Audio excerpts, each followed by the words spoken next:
Vamos a la palabra de Dios. Los invito a que puedan abrir su Biblia en Juan capítulo 5 y seguimos con esta serie que hemos comenzado hace 21 estudios atrás. Ya llevamos, este es el mensaje número 22 de esta serie, Viendo la Gloria de Cristo, y de eso se trata, de que nosotros podamos ver a Cristo. Recuerden que Juan lo dice en el capítulo 21, que esto fue escrito para que creáis que Cristo es el Hijo de Dios. Amén. Entonces, lo que nosotros estamos aprendiendo aquí es la cristología, la persona de Jesús, su obra, su divinidad, lo extraordinario de Él. Amén. Y yo titulé este mensaje Jesús igual al Padre. Y recuerden que Jesús, cuando llega a Jerusalén, Él se dirige al estanque, y estando ahí en el estanque había un hombre que estaba paralítico hacía 38 años. Esta gente, esta multitud de personas que estaban ahí reunidas esperando el movimiento de las aguas, algo que era producto muy probablemente de aguas termales, que de vez en cuando tenían esos brotes de su interior y hacía que las aguas se movieran. La gente creía que esas aguas eran milagrosas y que un ángel descendía y movía las aguas. No era de manera natural, sino que era un ángel, y el primero que se metía era un ángel medio, yo siempre digo, medio egoísta, ¿no? Porque de última que el ángel moviera las aguas y que todos los que se metieran se sanaran, ¿no? Pero acá era que el primero que se metiera se sanaba. No hay ninguna evidencia de eso, que eso fuera así, pero sí hay evidencia de que la gente tenía la particularidad de acercarse a diferentes tipos de estanque, porque ellos tenían la creencia de que esas aguas eran curativas. Este hombre hacía 38 años que estaba ahí. Era quizás el más antiguo, muchos tal vez habían desistido y se habían ido, pero este hombre hacía 38 años esperando que esas aguas lo sanaran. Y Jesús vio eso y Jesús lo sanó sin que este hombre supiera quién era Jesús. Sin creer en Jesús, Jesús mostró su misericordia e hizo este milagro. Este milagro fue hecho un día sábado, en el Sabbat, en el día sagrado, en el día de reposo. El Señor dijo: 6 días trabajarás y un día reposarás.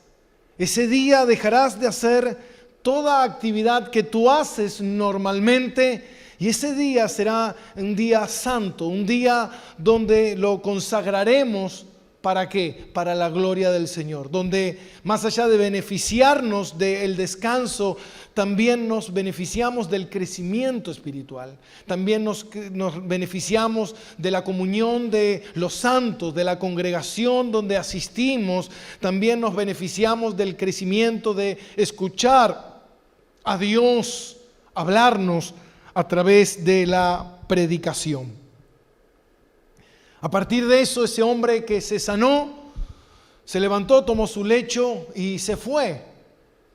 Los judíos, las autoridades eclesiásticas, cuando vieron eso, se enfurecieron porque este hombre estaba haciendo algo ilícito según ellos. Porque este hombre no estaba trabajando, pero ellos habían puesto diferentes ordenanzas, y una de esas era que nadie podía llevar nada. Pero nadie podía llevar nada, cuestiones laborales. Pero este hombre no estaba trabajando, este hombre estaba siendo bendecido. Ahora, en ese momento le preguntaron: ¿por qué haces esto? Y dice: porque el que me sanó me dijo: toma tu lecho y anda.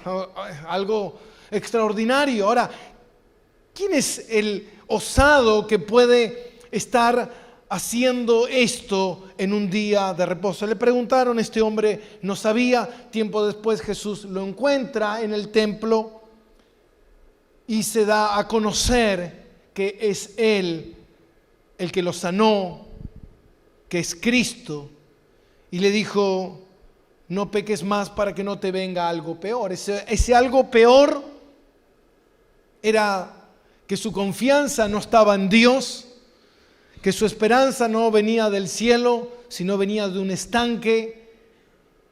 Y Él le dijo: no peques más para que no te venga algo peor. ¿Qué significaba esto? Significaba que él no creía en Dios. Y ese es el pecado más terrible de todos. El pecado que inicia el alejamiento de Dios. El pecado de no creer en el Señor. Y sabemos cuál es su destino. Su destino es eterno. Pero después de eso, y es donde vamos a ir ahora, al versículo 14, dice: después lo halló Jesús en el templo y le dijo: mira, has sido sanado, no peques más, para que no te venga alguna cosa peor. El hombre se fue y dio aviso. No hizo caso, ¿no?, al Señor, sino que se fue y dio aviso a los judíos. Seguramente le tenía temor, ¿no? Que Jesús era el que lo había sanado. Ellos le habían preguntado: ¿quién es el que te había sanado? Y él no sabía. Versículo 16: por esta causa los judíos perseguían a Jesús. Ahí empieza a haber una persecución dirigida, minuciosa hacia Jesús. Y procuraban matarle, porque hacía estas cosas en el día de reposo. Y Jesús le respondió: mi Padre hasta ahora trabaja y yo trabajo. Por esto los judíos aún más procuraban matarle, porque no solamente quebrantaba el día de reposo, sino que también decía que era Dios, su propio Padre, haciéndose igual a Dios.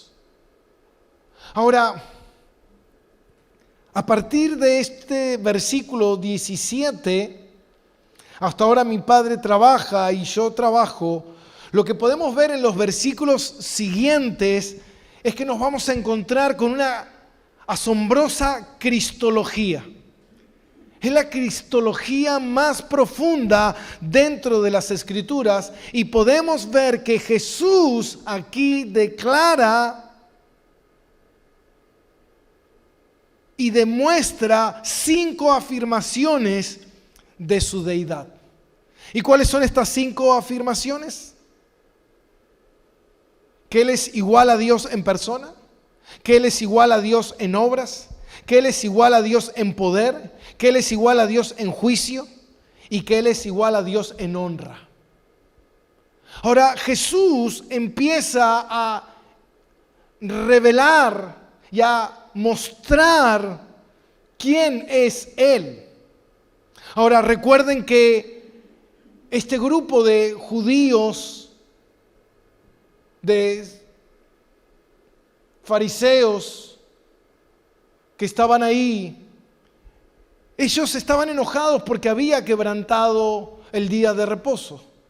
Y por eso ellos procuraban matarle, pero cuando Él se hace igual a Dios, dice que su enojo se multiplicó y procuraban aún mucho más matarle. Ahora, la humanidad no puede negar algo, que es que la persona más influyente que ha existido en todos los tiempos es sin duda Jesucristo. Hace poco me decía mi hijo que estaba en la escuela y estaban estudiando sobre personalidades, y sus docentes incrédulos decían que la persona más influyente en el mundo ha sido Jesucristo, el nombre de Jesucristo. Muchos han tratado de averiguar quién es Jesús, pero todos en su gran mayoría han fracasado. Y la pregunta es: ¿por qué?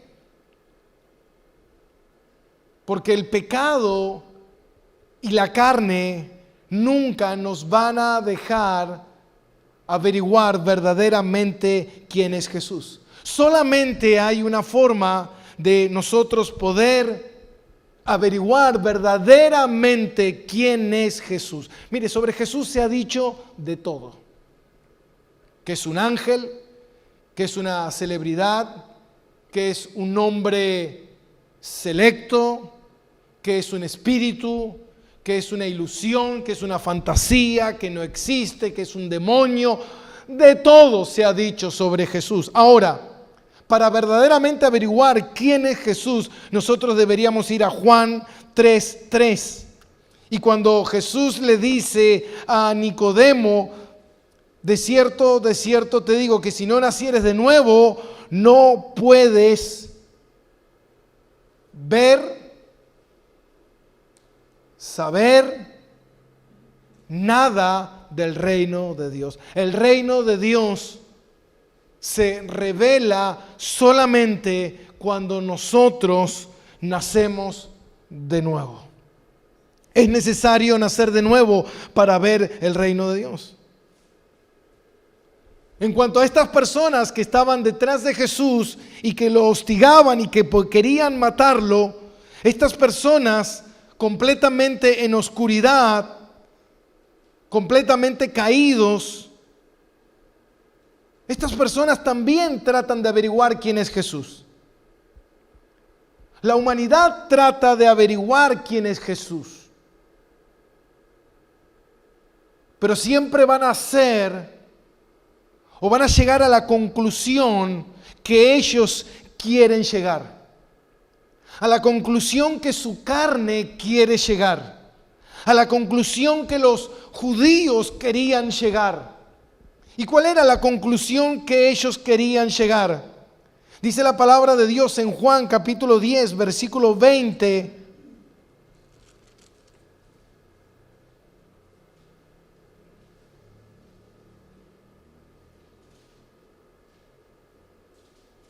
Juan capítulo 10, versículo 20. Y dice, muchos de ellos decían, ellos llegaron a la conclusión. ¿Y qué decían? Demonios tiene y está fuera de sí. ¿Por qué le oís? La gente llegaba a la conclusión de decir, esta es una persona que tiene demonios o está loca. O si vamos también a Juan capítulo 10, versículo 29, decía, porque mi Padre me las dio y es mayor que todo, y nadie le puede arrebatar de la mano de mi Padre. Yo y el Padre uno somos. Entonces los judíos volvieron ¿a qué? A tomar piedras. ¿Por qué? Porque ellos no veían en Jesús a Dios. Ellos no pueden ver en Jesús a Dios. Hoy la sociedad no puede ver en la Biblia la palabra hablada, dictada de Dios. La gente ve en la Biblia un libro escrito por hombres que tuvieron su interpretación, sus argumentos y escribieron esta Biblia. Pero como yo le decía hoy temprano a los hermanos, lo más fascinante de las Escrituras es la exactitud, la precisión, la magnitud de no tener errores. Escrita en 1500 años, hermano, 40 autores, 66 libros, muchos de ellos eran eruditos, campesinos de diferentes naciones, diferentes lenguas, en diferentes tiempos, pero todos ellos, muchos de ellos no se conocieron en su gran mayoría, pero escribieron con una precisión y con una exactitud sobre quién es Dios. Entonces, para saber quién es Dios, porque ese es el propósito de la vida eterna. Juan 17:3. Y esta es la vida eterna. ¿Cuál es la vida eterna? La vida eterna es que sepan, porque dice Juan 17:3, esta es la vida eterna, que te conozcan a ti, Padre, a mí, a quien has enviado. Este es el propósito, ¿cuál? Que sepas quién es Dios. Y Jesús le dijo a Nicodemo, para saber quién es Dios, no puede ser un filósofo, un matemático, un ingeniero aeroespacial, un erudito en literatura y en diferentes materias. Necesito saber leer, necesito saber escribir quién es Dios. Necesito ser adulto, necesito ser anciano para saber quién es Dios. Necesito tener internet para saber quién es Dios. No, mi hermano, necesitas nacer de nuevo. Y hasta que eso no ocurra, nunca sabrás quién es Dios. Después todo lo demás serán falsas conclusiones, como estos líderes que llegaron a estas falsas conclusiones. A lo largo de la historia nos encontramos con diferentes movimientos que llegan a falsas conclusiones de que Jesús fue un hombre notable, pero simplemente fue un hombre que sus huesos están por ahí. Personas que llegaron a la conclusión de que Jesús es un ángel, un espíritu, un mito y diferentes circunstancias. Pero el movimiento hoy en día en el que nos movemos, en el siglo XXI, el movimiento liberal, cree que Jesús sí existió. Vamos bien. Pero el problema es que ellos creen que Jesús fue un hombre común y corriente como todos nosotros, sin divinidad, que fue un hombre notable, que llevó una vida de sacrificio y que hoy esa vida de sacrificio sirve como un ejemplo de amor y de entrega, pero que no te salva. Es un gran ejemplo Jesús. Por eso mucha gente dice, yo a Jesucito lo tengo acá. Yo lo amo a Jesús. No entendiste nada. Yo sigo los ejemplos de Jesús. No. Porque Jesús no es el ejemplo de fe. Mucha gente dice, bueno, Jesús es mi ejemplo de fe. No, mi hermano, Jesús no es el ejemplo de fe. Jesús es el objeto de la fe. No es el ejemplo de fe, Él es el objeto de la fe. La fe viene de Él. La fe no es nuestra, sino es una dádiva de Él hacia nosotros para que nosotros podamos creer en Él. En este punto, los cínicos, porque no podríamos llamar de otra forma, los cínicos superficiales y carnales que sacan de su imaginación retorcida, perversa, incrédula, pecaminosa, obstinada, ¿a qué? A rechazar completamente la luz. Yo esto lo hablaba con el pastor Leo, que él enseña en la facultad Sextas. Y yo le decía, ¿qué gravedad tiene, en un momento cuando empecé con el libro de Juan, qué gravedad tiene tener una distorsión sobre Jesús? Y él me dijo, toda. Porque solamente los nacidos de nuevo aceptan la verdad revelada de Jesús en las Escrituras. Pero cuando tú no tienes una identidad clara sobre Jesús, hermano, nuestra carne, nuestro pecado, no es necesario venir a la iglesia, no es necesario dar, no es necesario santificarse, no es necesario orar, no es necesario, no sé si Jesús existe o no. Yo no sé si Jesús me ama o no, yo no sé si Jesús está conmigo o no.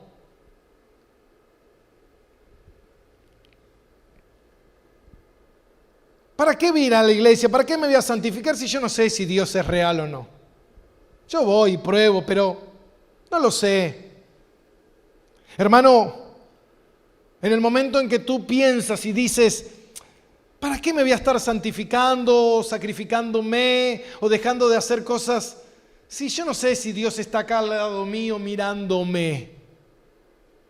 En ese momento, tu mente torcida, pervertida, pecaminosa, acepta esa verdad para justificar su pecado, para justificar su carne, para justificar, hermano, todo lo que yo pienso, todo lo que yo argumento. En el momento en que Eliel hablaba de las ofrendas hoy, todo lo que nosotros pensamos y argumentamos y orquestamos y todo lo que nosotros nos justificamos, todo eso es pecado.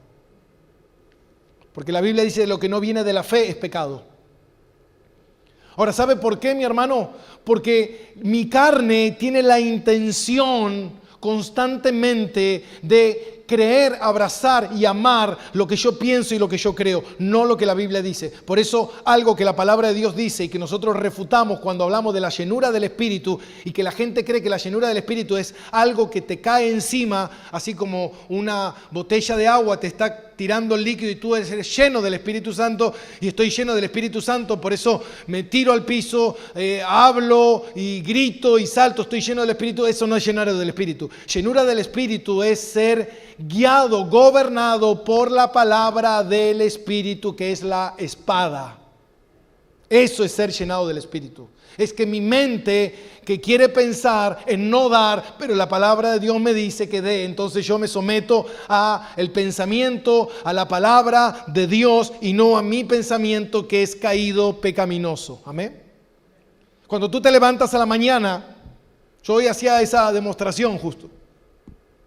Yo hago pruebas constantemente conmigo mismo. Y en un momento cuando me levanté, yo aproximadamente me habría levantado casi a las 5 y monedas más o menos de la mañana. Así que tempranito ya había terminado de orar y retocar algunas cosas del mensaje. Así que como a las 7:30 ya había terminado, casi 8. Entonces mi señora ahí en ese momento tiene autorizado bajarla, porque ella me deja tranquilo. Y justo cuando habíamos terminado, ella ya había orado y dijo, voy a ir a merendar, voy a ir a tomar algo, un desayuno. A desayunar, perdón, no merendar. Y en ese momento yo subí y me acosté un rato. Y dije, qué linda que está la cama. Encima la había dejado calentita, ¿viste? Entonces me tapé así, intenté y yo dije, ¿qué quiere mi carne? Y mi carne me decía, quédate. Vos vas siempre. Un día tenés derecho. Y yo me hacía todas esas ideas en la cabeza, ¿no? Y yo digo, qué carne tramposa que es. ¿Cómo somos? Constantemente el ser humano busca la manera de oír sus sentimientos, de oír lo que siento. Hermano, lo peor que tú puedes hacer, oír tus sentimientos es lo más terrible que pueda llegar a pasar.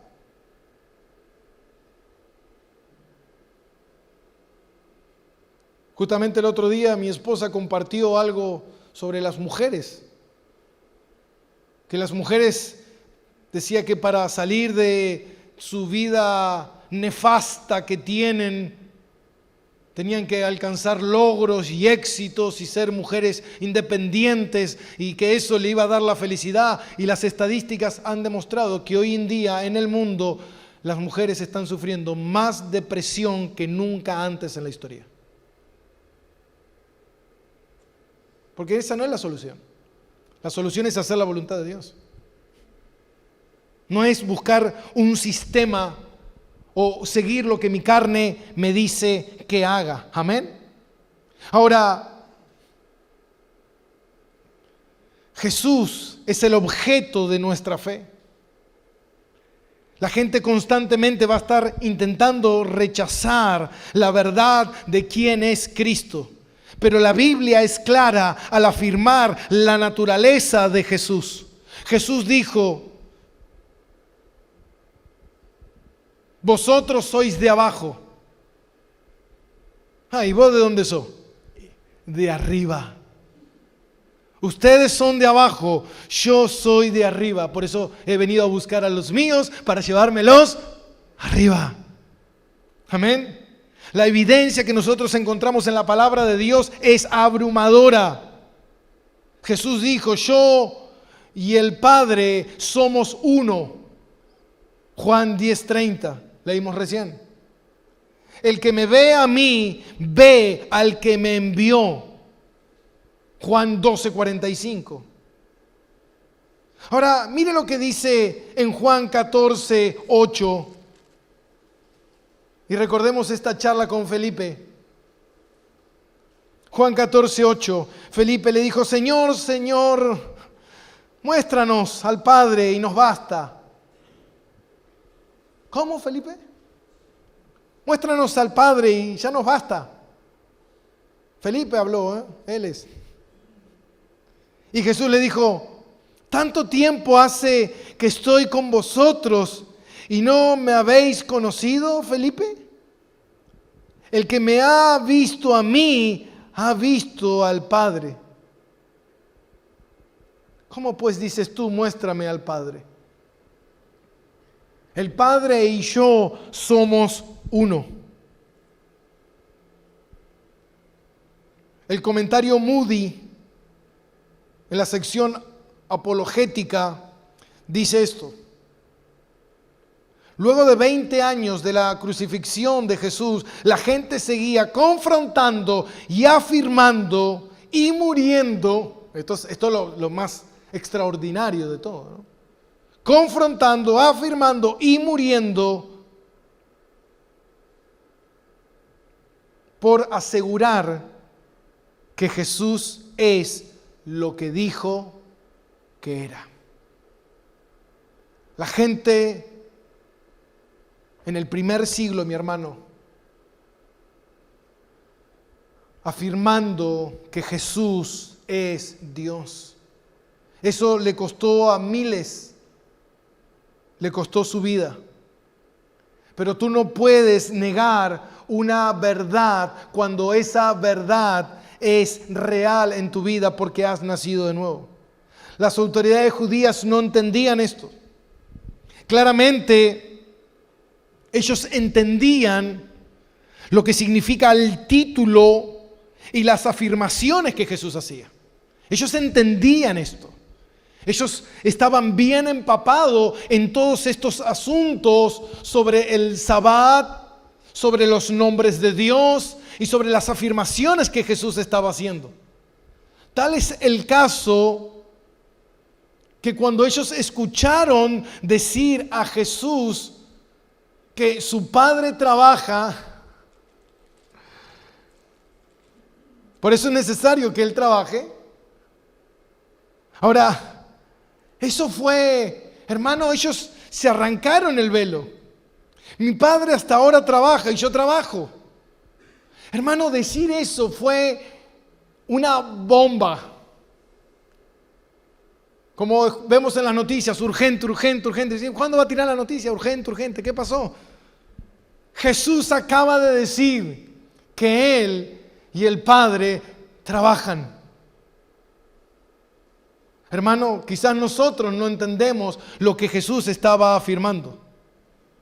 Pero para entender un poquito el contexto de esto, es importante entender por qué estos hombres querían arrancarse las vestiduras cuando escuchaban decir a Jesús esto.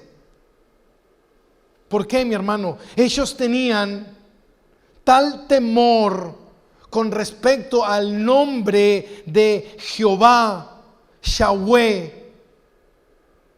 o Yo Soy, que incluso ellos ni siquiera se limitaban a pronunciarlo por temor, escuche, por temor a usar ese nombre de manera vana.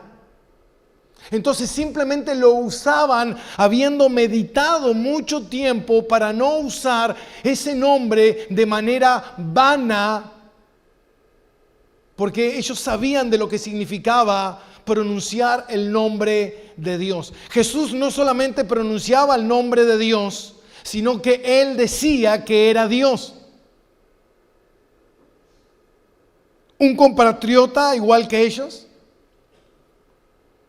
un campesino, hijo de un carpintero, alguien que hemos conocido desde niño, de repente levantarse y decirse, hacerse igual a Dios, ponerse en la misma posición que Dios. Hermanos, ellos, los judíos, decían que eran hijos de Dios por creación, pero Jesús era hijo por naturaleza. Eso a ellos lo enfurecía, escuchar decir que Él es yo soy. Eso era algo tremendo para ellos. Jesús estaba afirmando y utilizando el nombre yo soy.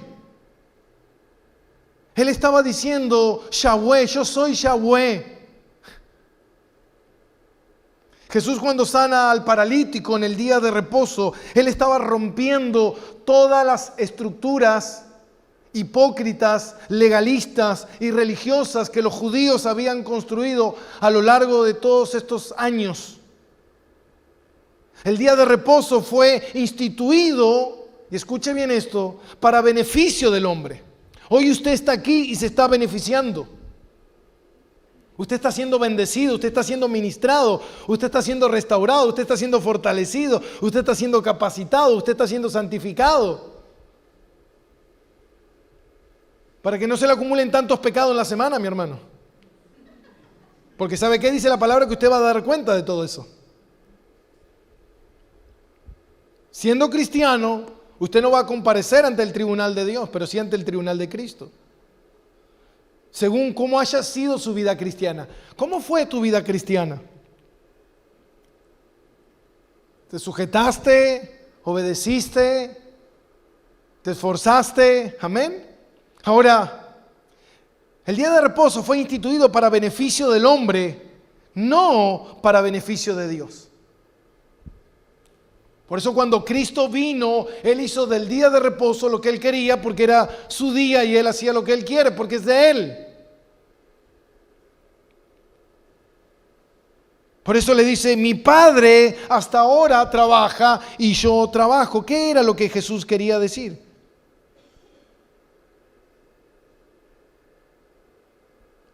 Lo que Jesús estaba diciendo es que las restricciones del trabajo, de no trabajar el día de reposo, es para ustedes.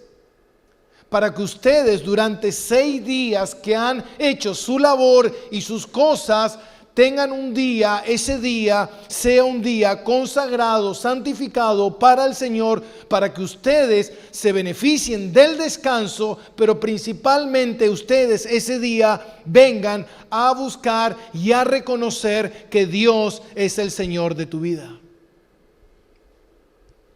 El día de reposo es el día para nosotros, no es el día para Dios. Ahora bien sabemos lo que dice la palabra de Dios en Génesis capítulo 2, versículo 2. Y vaya a Génesis capítulo 2, versículo 2. En Génesis capítulo 2, versículo 2 dice, y acabó Dios en el día séptimo la obra que hizo y reposó el día séptimo de toda la obra que hizo. Ahora podríamos decir, bueno, pero Jesús entonces reposó. Pero Jesús reposó ese día por única vez como ejemplo para nosotros de una obra que Él finalizó. ¿Y cuál fue esa obra que finalizó? La obra de la creación. Eso ahí derriba todo argumento de los evolucionistas que dicen que el mundo se sigue evolucionando. No, mi hermano, la obra ya finalizó. Y te lo puedo asegurar porque Dios dice que ya finalizó. Amén. Entonces, Dios finalizó ese día la creación y Él reposó después de lo que había hecho, para dejarnos a nosotros un testimonio pero no porque Él necesita reposo, porque la palabra de Dios dice que Él no se cansa y que Él no se fatiga. Entonces Él lo hizo para darnos a nosotros el ejemplo de que debíamos ese día consagrarlo al Señor y adorarle a Él. Dios ese día solamente dejó de trabajar en la creación, pero después de eso el Señor sigue trabajando hasta el día de hoy, porque Él es el que nos sostiene al universo entero y al pueblo de Dios. Hermano, Dios no está sentado, reposando, descansando, no haciendo nada. Dios está trabajando. En este momento, Dios está trabajando, ministrando a su pueblo. Y eso los judíos lo sabían. Ellos sabían esto. Ellos sabían que Dios seguía trabajando, porque Dios es el que sustenta, el que sustenta al pueblo y el que sostiene el universo. Y ellos eso lo sabían. Por eso cuando Jesús le afirmó esto fue crucial. Jesús le dijo: el Padre está trabajando. ¿No? ¿Cuántos milagros el Señor ha hecho los días de reposo? Un montón, siempre, a lo largo de la historia. Pero los hace Dios. Es Dios el que hace los milagros. Es Dios el que hace los milagros, no nosotros. Entonces Jesús dice: y por eso mismo, así como el Padre trabaja, yo también estoy trabajando. ¿Por qué? Porque yo y el Padre somos uno. En ese momento, mi hermano, esta gente, yo creo que se arrancaban los pelos así y procuraban matarlo de cualquier forma posible, porque no podían aceptar. Y entienda esto, no podían aceptar. No sé si alguna vez te pasó, pero a mí me ha pasado muchas veces de hablar con personas que me dicen: yo no puedo aceptar que todos los domingos tenés que ir a la iglesia, que tenés que todos los días leer la Biblia, que tenés que estar orando, que tenés que entregar tu vida. Yo no puedo entenderlo. Y yo sí puedo entenderlo. Yo sí puedo entender lo que vos no lo puedas entender. Por eso hoy en día hay tantos, mi hermano, por eso hoy en día mueren tantos cristianos por día, por minuto. Tú dices: ¿pero eso pasa? Hermano, las personas más perseguidas en el mundo son los cristianos. Tal vez usted no tiene idea de eso acá en la Argentina, en lo que es América. Pero en otros continentes, hermano, en la India, en este momento es terrible. Cada 13 minutos muere un cristiano en el mundo. Mientras estuvimos aquí, hora y media, 10 murieron. 10 hermanos suyos entregaron sus vidas por creer en Jesús. Así en Medio Oriente, así en diferentes lugares. Están siendo perseguidos y son aniquilados iglesias constantemente. Mi hermano, esto que usted no tiene idea de lo que esto significa. En este momento se están cerrando iglesias por todas partes del mundo. Pastores están muriendo. Algo que hablamos ayer, del peso, la preocupación de llevar la iglesia, de ser siervos de Dios. Lo que eso implica, lo que eso conlleva, la tarea, la demanda. Por eso es necesario que la iglesia esté unida, esté orando, esté perseverando en oración. Y estos judíos no podían entender eso. No podían entender cómo este compatriota, compañero nuestro, de repente se hace igual a Dios. Lo que pasa es que él no se hace igual a Dios. Él no se puede hacer igual a Dios. Él no se puede copiar a Dios. Porque Él es Dios. Él no se hace nada. Aléjate. Él es Dios, mi hermano. y podemos ver su naturaleza. Por eso estos hombres no podían ellos abrazar esta verdad, porque estaban en completa oscuridad. Toda persona que rechaza el Evangelio está en oscuridad. Toda persona que distorsiona el Evangelio está en oscuridad. Toda persona que mata a Cristo está en oscuridad.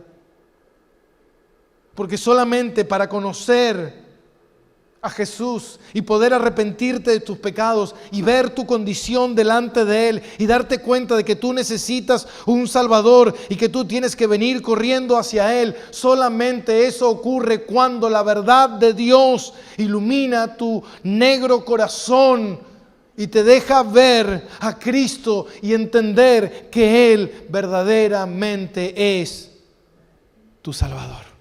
Dale un aplauso al Señor. Él es tu Salvador.